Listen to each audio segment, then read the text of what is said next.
Hi, this is George Michael of Wham here. Hope you enjoy the new single. It's called Wham Rap, Enjoy What You Do.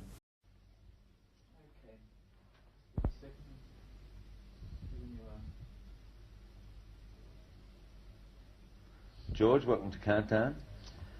Now listen, I must say I got a little confused because there's so many names come out of England, and when I first heard the record I thought it might have been Young Guns doing Wham. However, it was Wham doing Young Guns. So can you just tell us how you and Andrew got together? Basically we met when I was 11 and Andrew was 12 at school. Right. And we became like... And where was that? That was in Bushey near London. Right. And we became like best friends straight away and stayed together until we left school about a year and a half ago. Then we went on the dole. We'd already been in a band together, but we just kept writing songs, and when they were good enough we got a record contract, so that was last year, and released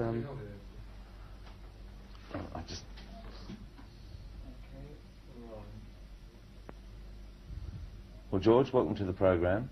Now I have to admit, with all the English names coming in and out of the charts, when I first got the record I thought it was Young Guns doing Wham. However, it was the other way around. So can you tell us how Wham got together and how you and Andrew got together? Yeah, well, we met at school when I was 11, Andrew was 12, and we stayed, you know, close friends until we left school about a year and a half ago, 2 years. We kept writing songs, and then when they were good enough, we got a record contract last year. Were you writing songs when you were at school? We were, yeah, because we started a school band when we were both about 16, right, which fizzled out after a year, because people didn't turn up for practices or concerts or whatever. So where was the school?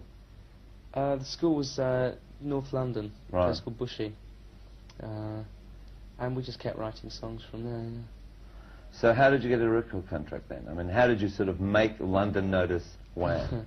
We didn't really. You see, we were just like... the actual demo tape that got us the contract was about 4 minutes long, and it was just... we did it for £20 in Andrew's front room to try and get someone to give us... You know, because we had no money being on the dole. We wanted someone to give us the money to make a proper demo. Right. And we got a contract off it, which like we were really amazed with Innovision CBS. So here we are, a year later. So how many songs had you written before that time? I mean, did you have a band that you performed and... yeah, there was one band that we performed with, as we said, but no Wham. I mean, Wham came about after the contract. So where did the name come from then? Well, I think it was Andrew, actually. Originally we were in a club dancing, and we were kind of doing this like formation dancing and having a laugh. And Andy started shouting something about Wham, Bam and all this, you know. And we thought it'd be a good name for a group, and then we threw it out the window. We thought, no, got to think of something better than that. But eventually we came back to it because it seemed right for what we were doing, you know. Right.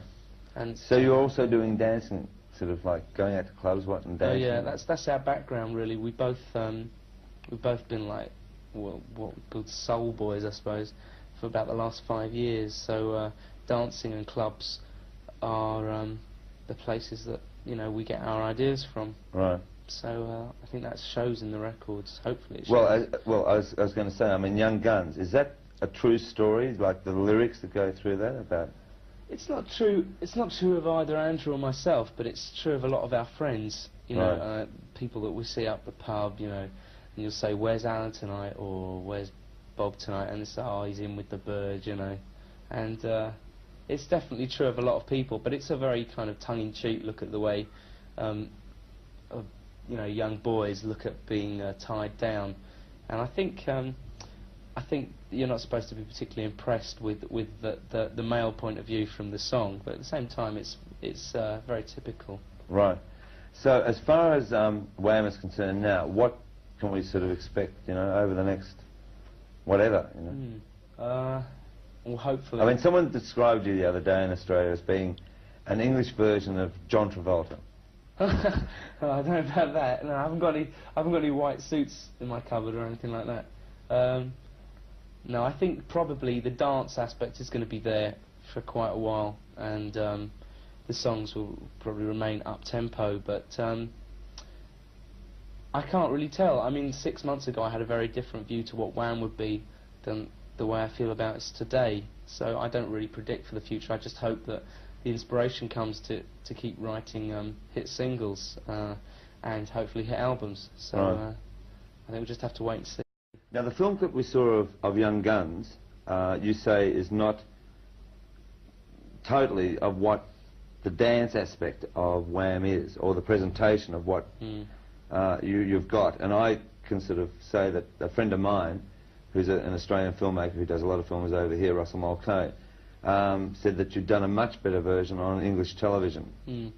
So, what is your view on that? Well, there are two sides to that story. One is that initially Wham is really just Andrew and myself. Right. But for the purpose, especially of Young Guns, we thought we would incorporate two girls, one of whom used to be Andrew's girlfriend but is no longer, and another is a professional dancer and singer, to show the song, you know, to show the meaning of the song, get people to listen to the lyric.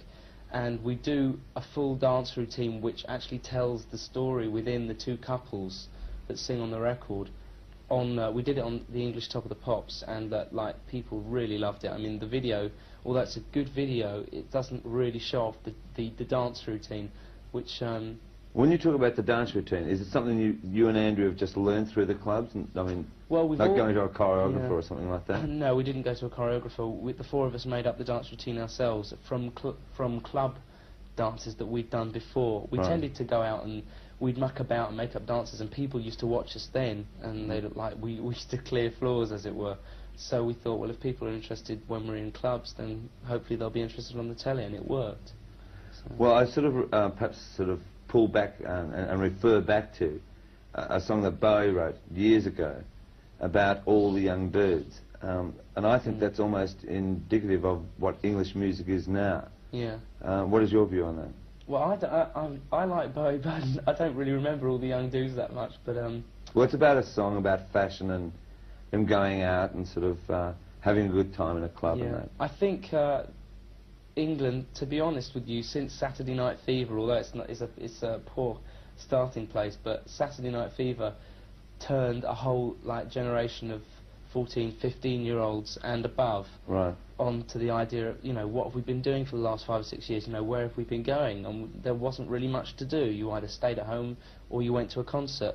And suddenly the club idea came out again, and the whole, you know, the new romantic thing, the punk thing, everything started to get motivated around then. And now I think we're getting like an amalgamation of all the different influences out, and we now sing very kind of we sing a social lyric to a disco backing, and I think that is where we've done our best, because we've kind of combined two different audiences of young kids. Well, looking at music, I mean, you came out of, say, the 76, 77 period of where, I mean, punk rock, which was making a very social statement, and very heavy within itself in music, to becoming to a new romantic, and now into a more dance, unashamed sort of presentation. Is that a fair assessment of English music? I think that's very fair, yeah, and there's definitely a large escapist element creeping back into English music now. People aren't afraid to say that they go out and have a good time and don't particularly worry about, you know, social, what other people think of them, or what the rest of the world is doing. I think people are starting to feel that, maybe because there's been some recession and people have less actual freedom to do what they want. I think that people are taking more to dancing and, you know, just going out having a good time on the weekends or whenever, you know. Okay, now we've got Wham Rap out at the moment, and what's after Wham Rap?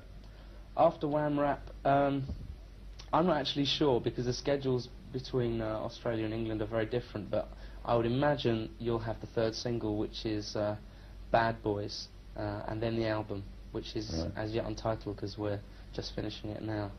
So, what's Bad Boys about? Bad Boys is fairly much along the same lines. I mean, we had a go at the two major institutions, marriage and work, and now we're just having a go at the frictions between, you know, boys of our age and a bit younger with our parents. You know, it's all things from experience and observation, and it's like it's another very tongue-in-cheek look at teenagers, I suppose. Right. Of which I'm still luckily a part. So, have you been a bad boy? Have you been a bad boy? Well, I mean, have you had like had that problems with girls where someone else can look at you and say, "Where's George tonight?" And they say, "Oh, well, you know, is that with his girlfriend?" I've not actually got that serious with anybody. No. No. I've been lucky enough to escape that. But, I suppose I've been a bad boy to an extent. I think that all the lyrics to Bad Boys are fairly much about my experiences with my parents. And what about America? I mean, America, who's so much into dance-orientated music, and sees, say, a film clip like Young Guns, which is a sort of an English version of an alternative. Do you think a lot of Americans should come across here and have a look at the English scene? I think it'd be pick a up nice a few idea, dance steps, eh? It'd be a nice idea. I think people are. I think it's very healthy over here at the moment, dance-wise and club-wise. I don't think they necessarily have to come over here. I think as long as a lot of the music is crossing over, I think a lot of the attitudes... Fashion plays a big part now in music here. It has for the last 3 years. Well, probably has for a long time, and even with the punk thing. I mean, like from safety pins to ripped clothes to hairstyles or whatever. Ripped clothes are very much back in vogue here, actually. Right. And I'm not in my ripped clothes today, but I do have some. Right. My nightwear. But yes, fashion's very important. But it's good because people are tending to listen to various types of music, but still they're sticking to their own fashion rather than actually being a mod with a mod outfit or a punk with a punk outfit. It's getting a bit broader, which is a lot better. Well, mixing with perhaps, I mean, like what I'd say, the youth of England, do you think there's a lot more hope now than there was, and a lot more optimism now than there was, say, about 3 years or 4 years ago in England? I think 3 or 4 years ago with the punk thing, people were shouting because they were angry. I think now, I think a lot of people are just letting people know that they're not ashamed of being young, unemployed, or young and or unemployed voluntarily. You know, I mean, I think people are just accepting that they are the result of whatever society has made them, and they're just enjoying their youth because that's what they've got left. Right. So I think it's fairly healthy, and the music is very healthy as well. Well, listen, thanks for the interview, and we wish you luck, and I think we should go into Wham Rap. Thanks very much. Okay, thanks, Bye. George.